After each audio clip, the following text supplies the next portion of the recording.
حضرت امام محمد تقی علیہ السلام کی زندگی کا مختصر تعارف امام محمد تقی کو، جنہیں امام محمد الجواد بھی کہا جاتا ہے، اہل بطن اطہار کے نویں امام ہیں۔ آپ علم، تقو اور کم عمری میں امامت کی وجہ سے تاریخ اسلام میں ایک خاص مقام رکھتے ہیں۔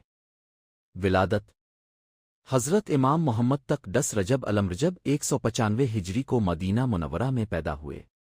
والدین: والد کا نام حضرت امام علی رضا علیہ السلام، والدہ کا نام سیدہ سبیکہ علیہ السلام، جنہیں خضران بھی کہا جاتا ہے۔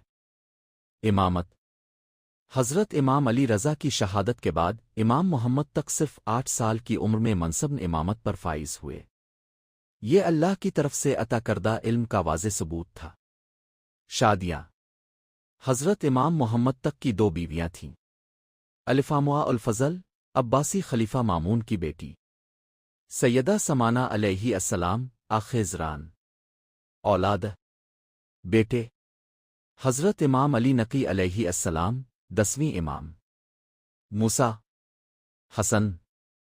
بیٹیاں: فاطمہ، امامہ، حکیمہ۔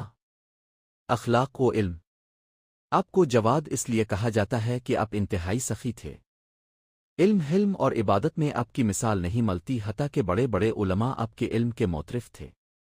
عمر حضرت امام محمد تق کی عمر مبارک صرف 25 سال تھی۔ شہادت آپ کو 29 ذوالقعدہ 220 ہجری کو بغداد میں زہر دے کر شہید کیا گیا۔ مزار حضرت امام محمد تق کا روض مبارک کاظمین بغداد، عراق میں ہے، جہاں اب حضرت امام موسیٰ کاظم کے پہلو میں آرام فرما ہے۔ اختتام حضرت امام محمد تق نے کم عمر ہونے کے باوجود امت کو علم، صبر اور حق کا راستہ دکھایا۔ اللہ ہمیں اہل بیت کی سیرت پر چلنے کی توفیق عطا فرمائے، آمین۔ ایسی ویڈیو دیکھنے کے لیے ہمارے چینل کو سبسکرائب کریں اور آگے شیئر کریں، شکریہ۔